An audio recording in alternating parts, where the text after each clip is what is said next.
are arriving at one of my favorite roads to ride. It's a little bit dangerous to ride because it's so narrow, but I've ridden this quite a bit of times and with various riders. But I also love that it's kind of like a hidden gem. Normally you take it to get to Seneca Rocks, or from Seneca Rocks to get to Route 33. Around here the roads are just beautiful, but Smokehole, it's so unused by motorcyclists that it's like a gem. And I love finding roads that are not highly used by motorcyclists, because on Route 220 where I'm at, all the locals know it. What's that smell? Whew. It's like a dead animal. But Smokehole, it's tight and it's twisty.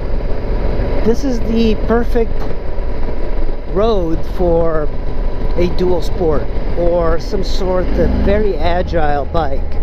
But I got the Tenere, so let's go see how the Tenere does. National Recreation Area, Smokehole Canyon. That old bridge is closed. Bridge closed, look at that. Big Bend Campground. So this is a canyon. This is a beautiful area to live. Really cool. This is really cool, but it might be dirty, but I mean, that's an amazing. This is a beautiful landscape. I mean, the rock formations here, the creek. People come here to fly fish. I might stop for a bit of a picture here. The road is dirty. That's the downside, but you can see how twisty this is. Yeah, really dirty. So it's this sort of road, no line painted, so you have to be extremely careful. This is brand new. These cabins here, that's brand new. They were not here a year ago, because I came here I think about a year. There's a flag on top of that rock. Thanks, buddy. There's an American flag on top of that rock right over there. What is that, a Trump sign? I think that's a Trump sign. Yeah, wait a minute. That's a Trump sign. Somebody put a Trump sign all the way up there.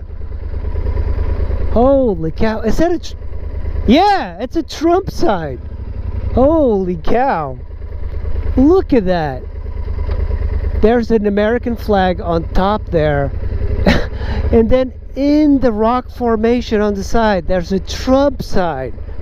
That's incredible. Hey, I give credit where credit is due. Oh, this is the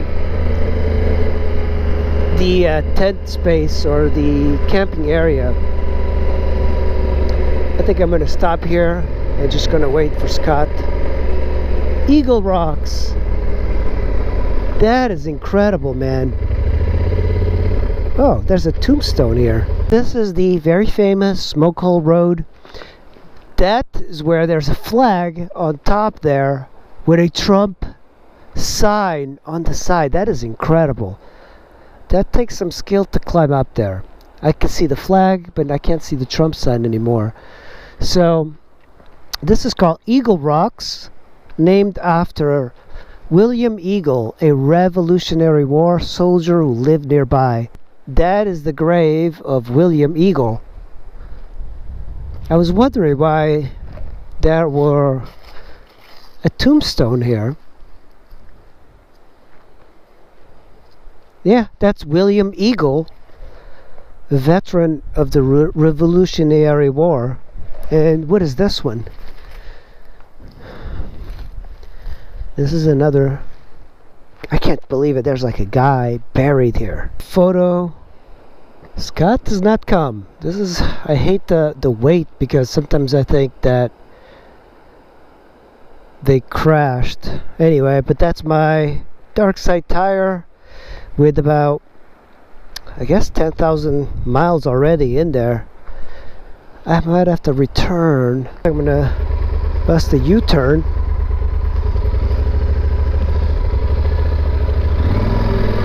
Oh man, this is always a really bad hate the idea of turning around and looking for riders. I've done this quite a bit. This is when they crash. Oh, there's Scott. Oh boy.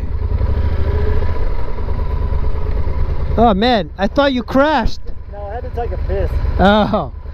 $10 per night for camping. That's not bad at all at Eagle Rock. It's awesome. Look at that. That is a great fishing spot. They like fishing for trout here. Just amazing.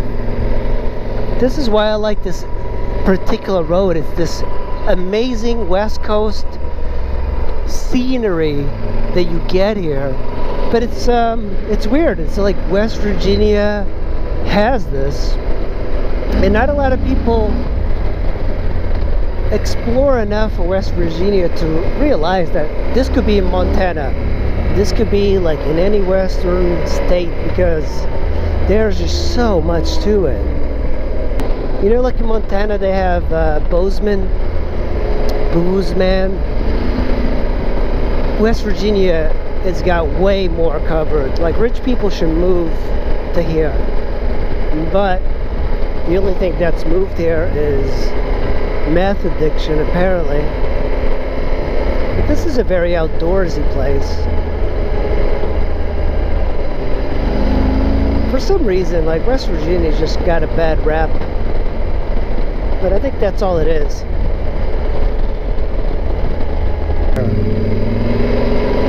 Thanks, bud. And the locals are much nicer. That truck just pulled over so I could pass. But look at the water and the road combination and the trees. But these are mostly like fishermen. Anglers, they call them. And their pickup trucks. So here's a general store, and it looks like they're building a bunch of stuff here. But when you get to here, you can't really see the sign. But you want to go this way. And here's that shelves store. But you can see there's a lot of cabins and RVs set up here, because this is becoming quite popular for outdoors people. And right here, you want to make a right, because that road ends. So this continues. So it's a little confusing, especially if you don't have a good GPS. But this is the type of thing that you really have to pay attention to the cars coming the opposite way. But if it's clear, finger blasting. I've had people tell me that I was taking up the entire road, but around here you have to take up the entire road, and you just have to make sure that the cars coming the opposite way, when they're coming the opposite way, slow down, move to the right. And when you're going on these corners, you just don't want to attack the corners. This is the difference between street riding and track riding. Work area ahead. So you have to do a lot more decision making on street riding. But I can use the entire lane and just ride. And when you're coming into these corners, if it's clear, you can go through. But this jacket a lot. Alright, now we can go back to our regularly scheduled program.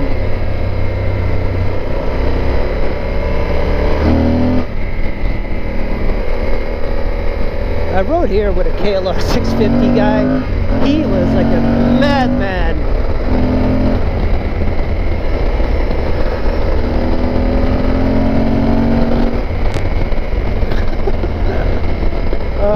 No cops, man. So when it comes to here, I slow down for this, because you can't tell what's coming the opposite way. And the good thing about a GPS, you can see the corners coming up. So downshift. I like the bike to slow down by itself. Oh hey, sorry buddy. Sorry. I hate that. I don't like that. To me, I'm very self-conscious, because I'm afraid that they get pissed off at me, because, you know, I'm just on the road. I'm not, these roads, hardly anybody's on the road. But I hate the idea of scaring anybody.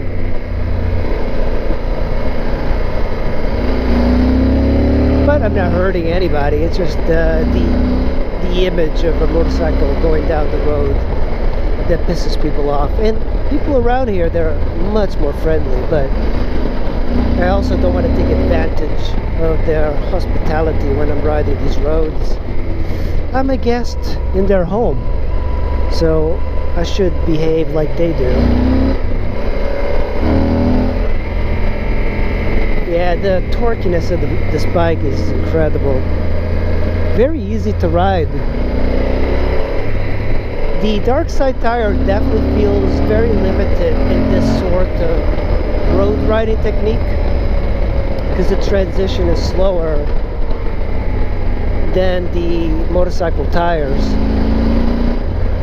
A little bit of dirt on the road. I haven't slipped too much. If you're coming upon a very blind corner, it helps to kind of honk just to make sure that, look at this, look at the dirtiness. Clean up your roads, guys.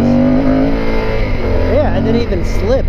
It's so hot that the tire is just gripping quite a bit. Nice. Alright, up here I can't see what's happening, so slow down. But really good.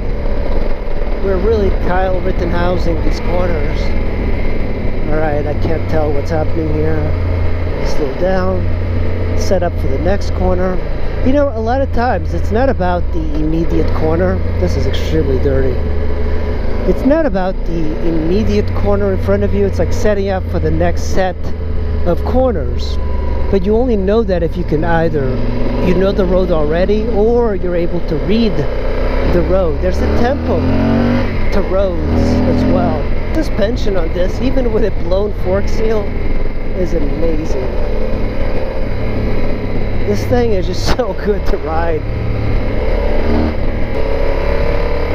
But I think really the limiting factor of the dark side is super tight twisties like the tail of the dragon. These roads, you don't want to let your guard down because you could be setting up for a corner, but you just can't see ahead.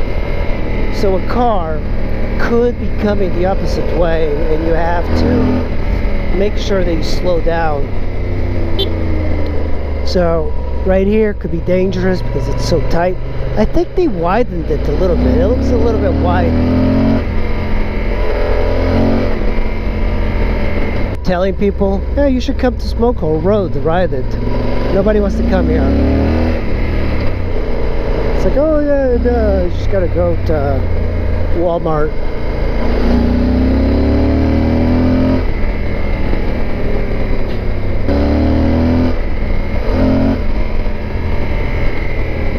I don't like to brake late into corners. That's not my thing. I like to be a little bit more leisurely with my riding.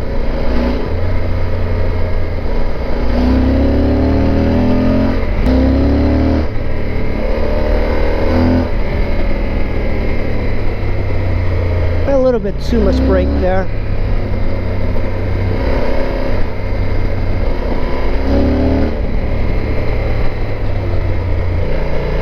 A little bit too late braking. I don't really need to do that. New.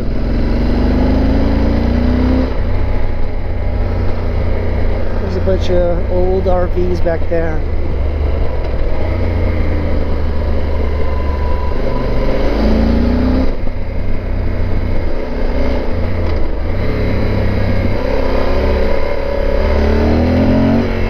Yeah, there goes my traction control. There was some pea gravel on the road.